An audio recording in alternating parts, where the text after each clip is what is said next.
Semiconductors. क्या थे semiconductors? Band theory की टर्म में हमने देख लिया था कि लाइक कंडक्टर्स क्या होते हैं? कंडक्टर्स वो होते हैं कि जिनका वैलेंस बैंड और कंडक्शन बैंड आपस में ओवरलैप्ड होते हैं, यानी उनमें फॉरबिडन गैप ना होने के बराबर होता है। फिर एक और चीज हमने देखी थी कि कंडक्टर्स के कंडक्शन बैंड में बहुत लार्ज नंबर ऑफ इलेक्ट्रॉन्स पाए जाते हैं, जिसकी वजह से कंडक्टर्स बड़े आराम से करंट करंट को कंडक्ट करवा लेते हैं।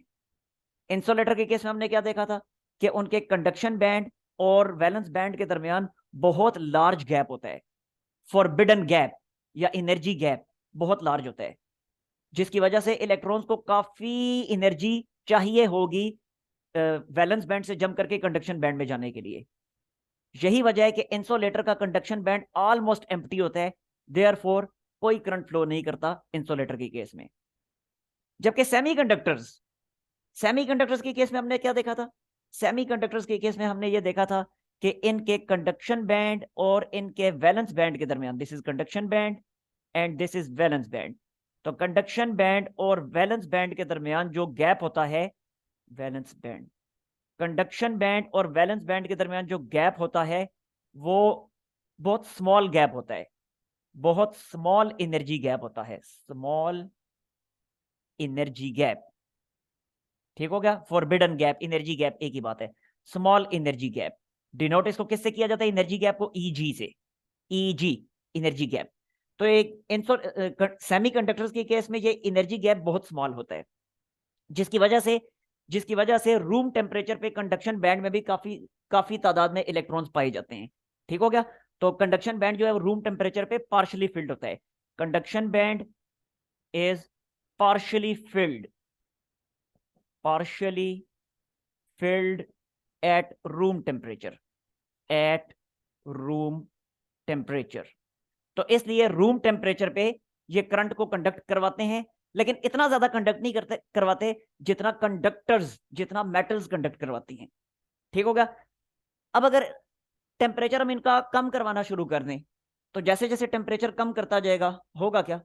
जाहिर सी बात है, टेम्परेचर अगर कम कर रहा है तो कंडक्शन बैंड के इलेक्ट्रॉन्स अपनी एनर्जीज को लूज करेंगे और एनर्जीज लूज करके फिर से वैलेंस बैंड में गिरना शुरू हो जाएंगे। तो जैसे जैसे टेम्परेचर डिक्रीज करता है तो सेमीकंडक्टर्स की कंडक्टिविटी भी डिक्रीज होती चली जाती है। और ये चीज हम पहले डिस्कस कर भी चुके हैं कि सेमीकंडक्टर्स की जो कंडक्टिविटी है that is directly proportional to temperature, that is directly proportional to temperature. ठीक हो गया? जैसे जैसे टेम्परेचर फॉल करता है तो उनकी कंडक्टिविटी डिक्रीज होती जाती है। वजह, क्योंकि टेम्परेचर फॉल करने से कंडक्शन बैंड में नंबर ऑफ इलेक्ट्रॉन्स कम होते जाते हैं। तो ये चीज मैं यहां पे लिख देता हूं। वजह उसकी क्या है? वजह उसकी ये है since number of electrons, number of electrons, number of electrons in conduction band is directly proportional to temperature. यानी अगर टेम्परेचर ज्यादा होगा तो कंडक्शन बैंड में नंबर ऑफ इलेक्ट्रॉन्स भी ज्यादा होंगे, टेम्परेचर कम होगा तो कंडक्शन बैंड में नंबर ऑफ इलेक्ट्रॉन्स भी कम होंगे। अब टेम्परेचर फॉल करता जा रहा है, करता जा रहा है, करता जा रहा है, कंडक्शन बैंड में इलेक्ट्रॉन्स की तादाद भी कम होती जा रही है। करते करते करते अगर हम बिल्कुल एब्सोल्यूट जीरो टेम्परेचर पे आ जाएं, तो at zero kelvin, absolute zero temperature, क्या होगा? एब्सोल्यूट जीरो टेम्परेचर पे, एब्सोल्यूट जीरो टेम्परेचर पे कंडक्शन बैंड बिल्कुल एम्प्टी हो जाएगा, कोई इलेक्ट्रॉन कंडक्शन बैंड में मौजूद नहीं होगा। तो at zero kelvin conduction band is empty, conduction band जो है वो एम्प्टी हो जाएगा। सो कंडक्टिविटी भी जीरो हो जाएगी। सो कंडक्टिविटी इज जीरो। ठीक हो गया? जीरो केल्विन पे सेमीकंडक्टर्स की कंडक्टिविटी बिल्कुल जीरो हो जाती है, कोई करंट फ्लो नहीं करता इनमें से। अब जरा इस चीज को देखते हैं, क्यों, आखिर ऐसा क्यों है? आखिर जीरो केल्विन पे इनकी कंडक्टिविटी क्यों जीरो हो जाती है? अब इस चीज को समझने की कोशिश करते हैं। अब जाके हम समझते हैं एटॉमिक लेवल पे। इस चीज का जवाब हमें एटॉमिक लेवल पे मिलेगा जब एटम्स के दरमियान बॉन्ड्स बने हुए होते हैं। तो देखें, मैं एक सिंपल सा सेमीकंडक्टर ले लेता हूं, लाइक सिलिकॉन। सेमीकंडक्टर्स आपको पता है ना, चौथे ग्रुप वाले जो होते हैं ये सेमीकंडक्टर्स होते हैं मोस्टली। ठीक हो गया? तो अब सिलिकॉन जो है ग्रुप 4 का एलिमेंट है, आखिरी शेल में 4 इलेक्ट्रॉन्स हैं। तो देखें जरा, सिलिकॉन का जो पूरे का पूरा क्रिस्टल स्ट्रक्चर होगा किस तरह का होगा? लाइक ये देखिएगा, ये सिलिकॉन एक, इसकी सराउंडिंग में एक और सिलिकॉन, इसके ऊपर एक और सिलिकॉन, इसके नीचे एक सिलिकॉन, इसके लेफ्ट साइड पे एक सिलिकॉन, अप टू सो ये ऐसे ही पूरा पूरा सिलसिला चलता चला जाता है। यहां पे एक सिलिकॉन, यहां सिलिकॉन, यानी हर सिलिकॉन एटम को 4 मजीद सिलिकॉन एटम्स ने सराउंड किया हुआ होता है। अगर सिंगली इसी को देखें, सिर्फ इसको देखें, तो इसको देखें 4 एटम्स ने, 1 2 3 4, 4 एटम्स ने इसको सराउंड किया हुआ है। इसको देखें तो इसको भी देखें, 2 ऊपर नीचे वाले, एक राइट साइड वाला, एक लेफ्ट साइड पे भी तो होगा, सराउंड किया हुआ है। तो हर सिलिकॉन एटम को मजीद 4 सिलिकॉन एटम्स ने सराउंड किया हुआ है। अब इनके दरमियान जो बॉन्डिंग होगी, देखें किस तरह की बॉन्डिंग होगी। आप लोगों को पता है ये कोवेलेंट बॉन्ड, ठीक तरीके से आपको कॉन्सेप्ट है। तो देखें जरा, ये वाला जो सिलिकॉन है, ये इसका इलेक्ट्रॉन इसी तरह इसका, यानी सेंट्रल सिलिकॉन की बात कर रहा हूं, ये इलेक्ट्रॉन इस सेंट्रल सिलिकॉन के हैं, ये इस सेंट्रल सिलिकॉन का इलेक्ट्रॉन, ये इस सेंट्रल सिलिकॉन का इलेक्ट्रॉन। अब इस सिलिकॉन ने बॉन्ड बनाया हुआ इन चारों के साथ। और क्यों बॉन्ड बनाया पता है आप लोगों को, इसलिए मैं एक्सप्लेन नहीं कर रहा, क्योंकि वैलेंस शेल में अपने इलेक्ट्रॉन्स पूरे करना चाहते हैं, 8 इलेक्ट्रॉन्स पूरे करना चाहते हैं।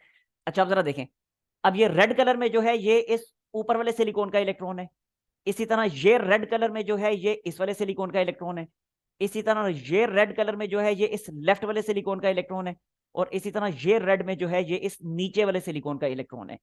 तो इस तरीके से ये जो सेंट्रल सिलिकॉन है इसके वैलेंस शेल में 8 इलेक्ट्रॉन पूरे हो गए, इसका कोवेलेंट बॉन्ड कंप्लीट हो गया।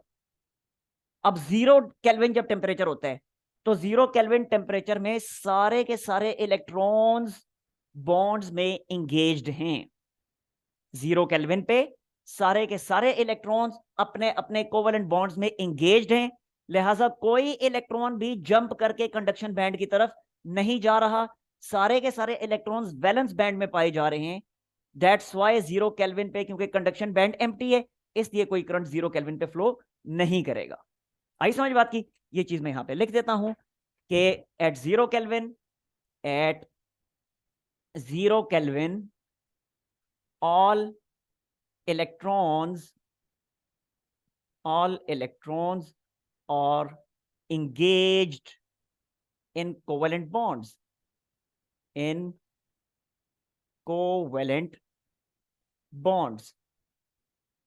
so conduction band is empty, तो लिहाजा कंडक्शन बैंड एम्प्टी होगा, hence conductivity is 0, hence conductivity is 0। yes, कोई मसला अब इसमें? No sir. ओके, अब इसका आप लोग ले लें स्क्रीनशॉट, फिर चलते हैं नेक्स्ट टॉपिक की तरफ। अच्छा अब जरा देखें, जैसे जैसे हम अपने सेमीकंडक्टर मटेरियल का टेम्परेचर राइज करवाते जाते हैं, हमने देख लिया कि इलेक्ट्रॉन्स जंप करके कहाँ जाते जाते हैं, वैलेंस बैंड में जाते हैं, कंडक्शन बैंड में जाते हैं। इलेक्ट्रॉन्स वैलेंस बैंड से जंप करके कंडक्शन बैंड में जाना शुरू कर देते हैं बाय इंक्रीज इन टेम्परेचर।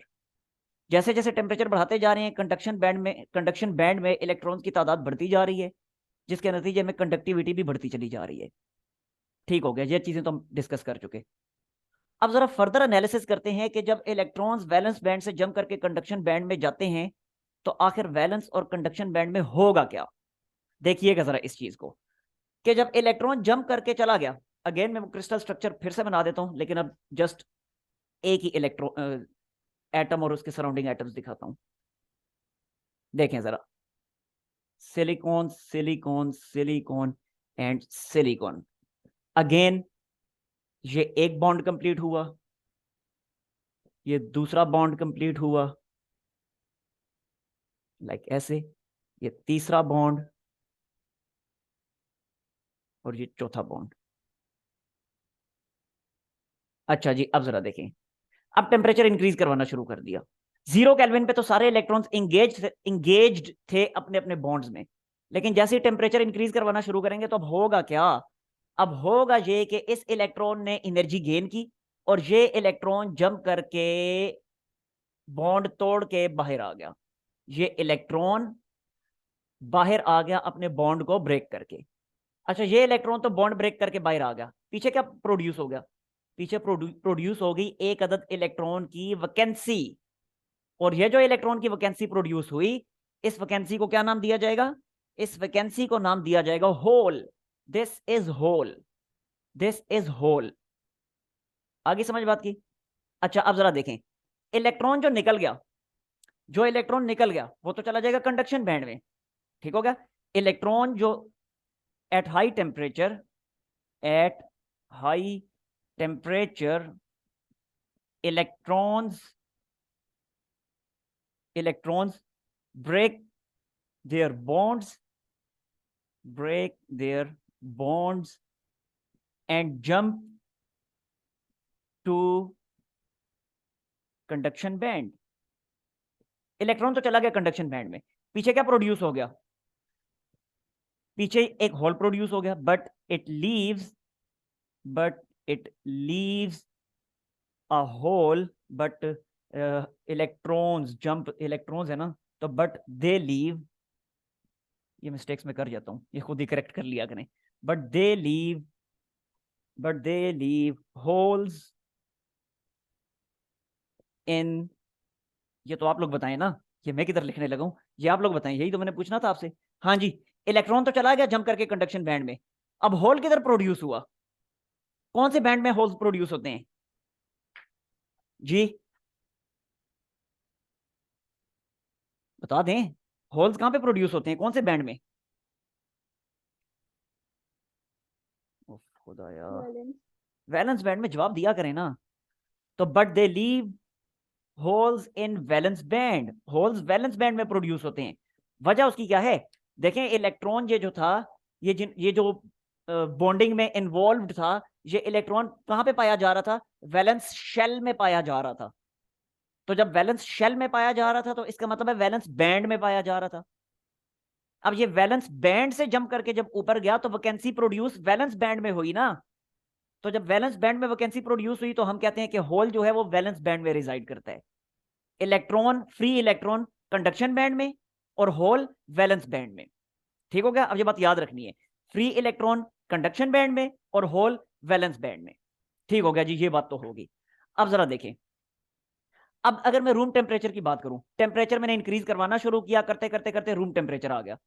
अब जब रूम टेम्परेचर आ गया तो इस तरह के काफी सारे होल्स मौजूद होंगे इसमें वैलेंस बैंड में, और काफी सारे इलेक्ट्रॉन्स मौजूद होंगे कंडक्शन बैंड में। तो देखें, अगर तो ऐसा है, अगर तो ऐसा है कि हम अगर रूम टेम्परेचर को डिस्कस करें, रूम टेम्परेचर को डिस्कस करें और डिस्कस करें हम इस कंडक्टर को, सॉरी इस सेमी कंडक्टर को इसकी प्योर फॉर्म में, तो if semi conductor is in its pure form, in its pure form, तो जरा गौर से देखिएगा इस चीज को, अगर सेमी कंडक्टर अपनी प्योर फॉर्म में है तो मुझे बताएं कि जितने फ्री इलेक्ट्रॉन्स कंडक्शन बैंड में होंगे क्या उतने ही होल वैलेंस बैंड में मौजूद नहीं होंगे। सेमीकंडक्टर प्योर फॉर्म में है, यानी सारे के सारे एटम सिलिकॉन के हैं, तो जब अपनी प्योर फॉर्म में है, इम्प्योर होगा तो क्या होगा वो आगे डिस्कस करते हैं एक्सट्रिंसिक में, ठीक है ना, अभी इस प्योर फॉर्म को देखें जस्ट। तो अगर सेमीकंडक्टर अगर अपनी प्योर फॉर्म में है तो अगर एक इलेक्ट्रॉन जंप करके ऊपर गया तो पीछे एक होल क्रिएट हुआ, अगर दो इलेक्ट्रॉन्स जंप करके ऊपर जाएंगे तो पीछे दो होल्स क्रिएट हो जाएंगे, तीन इलेक्ट्रॉन्स जंप करके ऊपर जाते हैं तो पीछे तीन होल्स क्रिएट हो जाएंगे। तो इसका मतलब यह हुआ कि जितने फ्री इलेक्ट्रॉन्स हमारे जो है कंडक्शन बैंड में पाए जा रहे हैं उतने ही होल्स वैलेंस बैंड में पाए जाएंगे। समझ आ गई बात की। तो यही चीज मैं यहां पे लिख रहा हूं कि if semiconductor is in its pure form, then number of electrons in valence band, number of electrons यानी फ्री इलेक्ट्रॉन्स, बार बार मैं कह रहा हूं, ठीक है ना, वैलेंस बैंड कंडक्शन बैंड में फ्री इलेक्ट्रॉन्स ही पाए जाते हैं, then number of electrons in conduction band will be equal to number of holes in valence band। जितने कंडक्शन बैंड में फ्री इलेक्ट्रॉन्स हैं उतने ही वैलेंस बैंड में होल्स भी होंगे। आगे ना समझ बात की। तो अब ये बात याद रखिएगा कि अगर ये पूछा भी जा सकता है आप लोगों से एमसीक्यू वगैरह में, तो ये बात याद रखिएगा, अगर सेमीकंडक्टर अपनी प्योर फॉर्म में है तो जितने होल्स पाए जाएंगे, जितने इलेक्ट्रॉन्स पाए जाएंगे कंडक्शन बैंड में उतने ही होल्स पाए जाएंगे वैलेंस बैंड में। और एक्सप्लेनेशन ये आपके सामने में रख चुका हूं डिटेल से, ठीक हो गया। अच्छा, सेमीकंडक्टर जो अपनी प्योर फॉर्म में होता है इसको क्या कहा जाता है, ये भी मैं यहीं पे लिख देता हूं, पता है आप लोगों को, pure semiconductor is called what, जी बता दें आप लोग। Yes, pure semiconductor is called, बोल दिया करें ना, इंट्रिंसिक ना, इंट्रिंसिक सेमीकंडक्टर, और इंट्रिंसिक का मतलब आप लोगों को पता ही होगा, मुझसे अच्छी इंग्लिश है आप लोगों की। इंट्रिंसिक का मतलब नेचुरल, तो semiconductor is in it's natural form, in its intrinsic form. ठीक हो गया? तो प्योर सेमीकंडक्टर को इंट्रिंसिक सेमीकंडक्टर कहा जाता है। अच्छा, ये चीज तो होगी। हमने देख लिया कि नंबर ऑफ इलेक्ट्रॉन कंडक्शन और number of hole in valence band are equal. अब जरा मजीद आगे चलें। अब अगर मैं रूम टेम्परेचर की बात करूं तो रूम टेम्परेचर पे अच्छी खासी तादाद में कंडक्शन बैंड में इलेक्ट्रॉन्स मौजूद हैं। आम कंडक्टर्स के बराबर तो नहीं है, मेटल्स के बराबर तो नहीं है, लेकिन फिर भी अच्छी खासी तादाद में रूम टेम्परेचर पे कंडक्शन बैंड में इलेक्ट्रॉन्स मौजूद हैं। अब अगर उस सेमीकंडक्टर पे, सपोज यही सेमीकंडक्टर है मेरा, अब इस सेमीकंडक्टर पे अगर मैं इलेक्ट्रिक फील्ड अप्लाई करूं, या दूसरे अल्फाज में मैं कहूं पोटेंशियल डिफरेंस अप्लाई करूं, एक एंड पे पॉजिटिव पोटेंशियल अप्लाई करूं, दूसरे एंड पे नेगेटिव पोटेंशियल अप्लाई करूं, यानी पोटेंशियल का डिफरेंस क्रिएट करूं, तो करंट फ्लो होना शुरू हो जाएगा ना। करंट फ्लो करेगा, आपको पता है कन्वेंशनल करंट जो है वो फ्लो करेगा पॉजिटिव से नेगेटिव की तरफ, यानी पॉजिटिव करंट। पॉजिटिव करंट जो है वो पॉजिटिव टर्मिनल से नेगेटिव टर्मिनल की तरफ जाएगा, और जो इलेक्ट्रॉन्स होंगे वो नेगेटिव टर्मिनल से पॉजिटिव टर्मिनल की तरफ जाएंगे। पता है ना, इलेक्ट्रॉन्स इलेक्ट्रिक फील्ड के ऑपोजिट मूव करते हैं। पॉजिटिव चार्जेस इलेक्ट्रिक फील्ड की डायरेक्शन में, और इलेक्ट्रॉन्स इलेक्ट्रिक फील्ड के ऑपोजिट मूव करते हैं। तो यहां पे अपने सेमीकंडक्टर पे मैंने पोटेंशियल डिफरेंस अप्लाई कर दिया। अब जरा देखें होगा क्या। गौर से अब जरा देखिएगा, कंडक्शन बैंड में तो है क्या, कंडक्शन बैंड में तो है इलेक्ट्रॉन्स, तो वो इलेक्ट्रॉन्स तो मूव करेंगे इलेक्ट्रिक फील्ड के ऑपोजिट। लेकिन वैलेंस बैंड में क्या होगा, वैलेंस बैंड में तो होल्स मौजूद हैं, तो वैलेंस बैंड में होल्स मूव करना शुरू हो जाएंगे। कहां से कहां होल्स मूव करेंगे, इलेक्ट्रॉन मूव कर रहे हैं नेगेटिव से पॉजिटिव, तो होल्स मूव करेंगे सर इलेक्ट्रॉन्स पॉजिटिव से आके नेगेटिव। होल्स पे फिल कर देंगे ना। बता रहा हूँ, हौसला हौसला बता रहा हूँ, ये मैंने आप लोगों से सवाल पूछना है, मुझसे ना पूछें। ये सवाल मैंने पूछना है कि होल कैसे मूव करता है, आपने पहले ही मुझसे ही पूछ लिया, क्या सारा मजा ही खराब कर दिया आपने। अब मैं लिख देता हूँ, छोड़ें। तो देखें, when potential difference is applied, when potential difference is applied at the ends of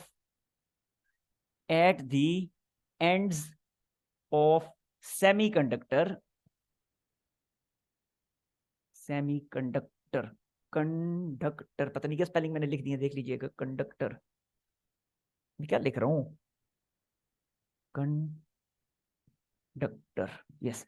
कि जब पोटेंशियल डिफरेंस अप्लाई किया जाए तो सेमीकंडक्टर, अपने सेमीकंडक्टर मटेरियल के एंड्स पे जब पोटेंशियल डिफरेंस हम अप्लाई करते हैं तो इलेक्ट्रॉन्स फ्लो करते हैं कंडक्शन बैंड में, electrons flow in conduction band,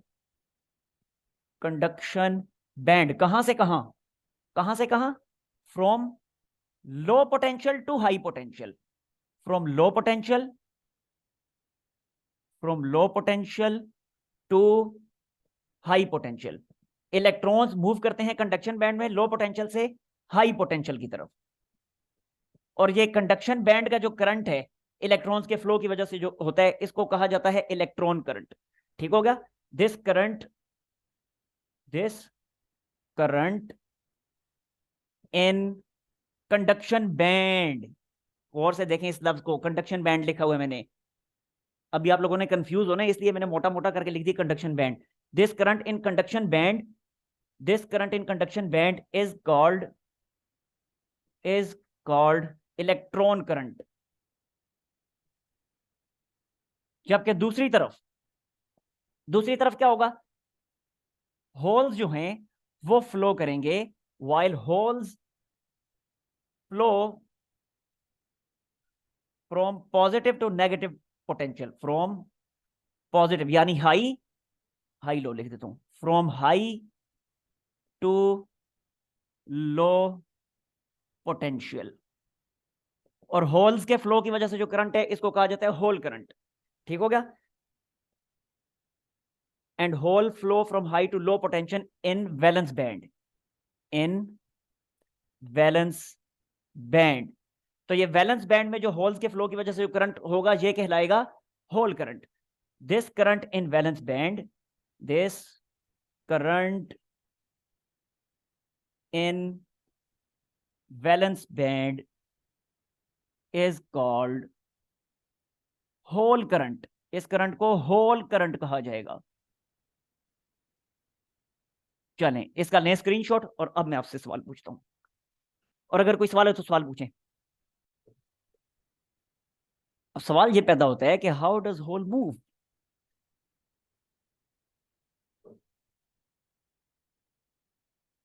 whole कैसे मूव कर गया, और जब होल कैसे मूव कर गया तो साथ ही ये सवाल पैदा होता है, एक ही सवाल है, दो मुख्तलिफ अंदाज से पूछा जा सकता है। एक तो ऐसे भी पूछा जा सकता है कि हाउ डज होल मूव, या ऐसे भी पूछा पूछा जा सकता है कि होल करंट कैसे फ्लो करता है, how does hole current flow, ये भी पूछा जा सकता है।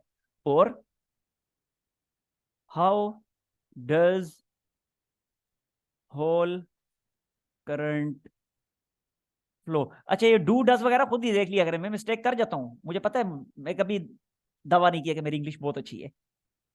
ये डू डज में अमूमन ही गलत लिख जाता हूँ, ये खुद ही देख लिया करें। अच्छा how does hole current move, या how does hole current flow, या how does hole moves, hole moves. अच्छा अब इस चीज को देखिएगा, अगेन मैं सेमीकंडक्टर क्रिस्टल अब आपके सामने ड्रॉ करता हूं, छोटा सा स्ट्रक्चर ड्रॉ करता हूं, फिर उस चीज को देखिएगा। अगेन दिस इज एक सिलिकॉन, ये दूसरा सिलिकॉन, ये तीसरा सिलिकॉन, चौथा सिलिकॉन। ये थोड़ा सा स्ट्रक्चर मुझे ड्रॉ करने दें, इसके बगैर आप लोगों को समझ नहीं आने वाला ये। Silicon, silicon, silicon, silicon, silicon,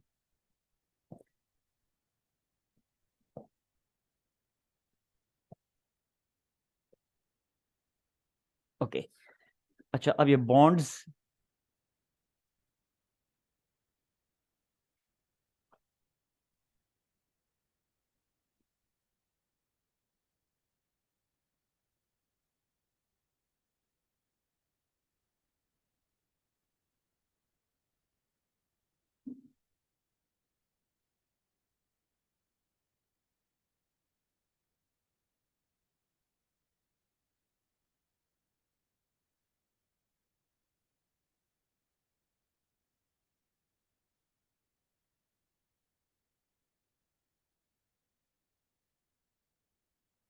okay इतना काफी है जी। एक मिनट इलेक्ट्रॉन्स भी पहले ड्रॉ कर लूँ ना।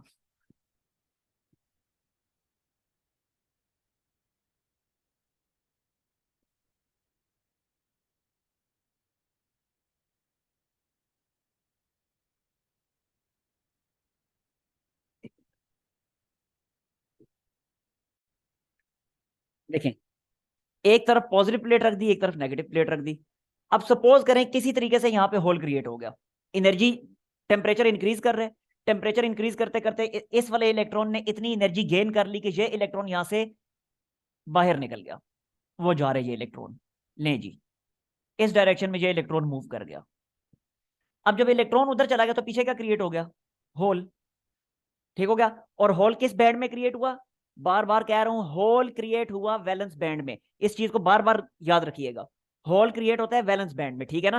Hole is in valence band, hole is in valence band, valence band में होल क्रिएट हो गया।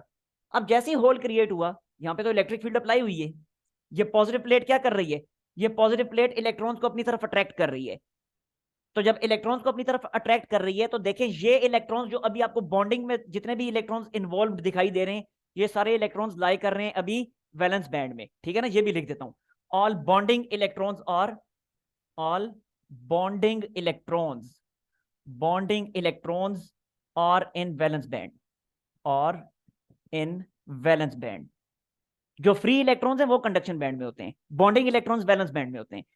अच्छा अब ये पॉजिटिव प्लेट इन तमाम बॉन्डिंग इलेक्ट्रॉन्स को अट्रैक्ट करने की कोशिश कर रही है, नतीजा क्या होगा, कोई एक इलेक्ट्रॉन यहां से निकलेगा, लाइक ये देखें जरा, ये इलेक्ट्रॉन यहां से निकलेगा और ये इलेक्ट्रॉन यहां से मूव करके इस तरफ आ जाएगा इस वाले होल को फिल करने के लिए। जैसे ये इलेक्ट्रॉन यहां से उस वाले होल की तरफ जाएगा फिल करने के लिए, नतीजा क्या होगा, पीछे एक वैकेंसी क्रिएट हो जाएगी। आई समझ, देखें होल पहले इधर था, अब होल शिफ्ट हो चुके किस साइड पे, लेफ्ट साइड पे। अब फिर इधर होल क्रिएट हो गया, फिर वो पॉजिटिव प्लेट तो अट्रैक्ट कर रही है इलेक्ट्रॉन्स को, तो क्या होगा, यहां से फिर कोई इलेक्ट्रॉन निकलेगा, लाइक ये वाला हो सकता है इलेक्ट्रॉन निकले और चला जाए उसको फिल करने के लिए। जैसे ही उसको फिल करने के लिए जाएगा तो नतीजा क्या होगा, यहां पे होल क्रिएट हो जाएगा और इधर इलेक्ट्रॉन आके बैठ जाएगा, इलेक्ट्रॉन ये पहुंच जाए अब, ठीक है, यहां से जो गया था वो ये पहुंच आया अगेन। समझ आ गई ना बात की। अब अगेन क्या हुआ, फिर यहाँ पे होल क्रिएट हो गया। अब फिर से कोई ना कोई इलेक्ट्रॉन मूव करेगा इस होल को फिल करने के लिए, तो लाइक यही वाला इलेक्ट्रॉन चला गया इसको फिल करने के लिए। नतीजा क्या हुआ, यहाँ पे होल क्रिएट हो गया। समझ आ रही है ना बात की। और ये वाला होल एक दफा फिर से फिल हो गया। ठीक हो गया। अगेन पॉजिटिव प्लेट अट्रैक्ट कर रही है। अब फिर हो सकता है ये वाला होल चला जाए, ये वाला इलेक्ट्रॉन चला जाए उसको फिल करने के लिए। तो ले जी, ये इलेक्ट्रॉन चला गया इसको फिल करने के लिए, पीछे यहां पे होल क्रिएट हो गया और ये इलेक्ट्रॉन मूव करके इधर आ गया। अब ये रैंडम प्रोसेस हो रहा है, लाजमी नहीं यही वाला इलेक्ट्रॉन जाएगा, हो सकता है ऊपर से वो वाला चला जाए, हो सकता है ये वाला चला जाए। ये पूरा रैंडम रैंडम प्रोसेस हो रहा है। ठीक हो गया। अब यहाँ पे होल क्रिएट हो गया, पॉजिटिव प्लेट वहां से अट्रैक्ट कर रही है। अगेन हो सकता है यही वाला इलेक्ट्रॉन चला जाए उसको फिल करने के लिए, तो ये वाला इलेक्ट्रॉन आ गया, पीछे इधर होल क्रिएट हो गया और ये वाला होल एक दफा फिर से फिलअप हो गया। समझ आ रही ना बात की। तो असल में मूव होल नहीं कर रहा, असल में मूव वैलेंस इलेक्ट्रॉन कर रहे हैं। वैलेंस इलेक्ट्रॉन मूव कर रहे हैं जिसकी वजह से होल जो है वो पीछे शिफ्ट होता चला जा रहा है। समझ आ गई बात की।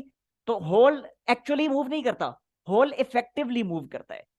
ठीक हो गया। तो यही चीज मैं यहां पे लिख देता हूं कि hole moves effectively, hole moves effectively, effectively किस डायरेक्शन में मूव करता है। हाँ जी देखें जरा, पॉजिटिव इलेक्ट्रिक फील्ड लाइन होती है पॉजिटिव से नेगेटिव की तरफ, तो इस डायरेक्शन में होंगी इलेक्ट्रिक फील्ड लाइंस। तो होल किस डायरेक्शन में मूव कर रहा है, इलेक्ट्रिक फील्ड लाइन की डायरेक्शन में ही मूव कर रहा है। ठीक हो गया। तो hole moves effectively in direction of, in direction of, in direction of electric field lines. Hole जो है इलेक्ट्रिक फील्ड लाइंस की डायरेक्शन में मूव करते हैं। ये हाई पोटेंशियल है, वो लो पोटेंशियल है। पॉजिटिव हमेशा हाई पे होता है, पता है आपको।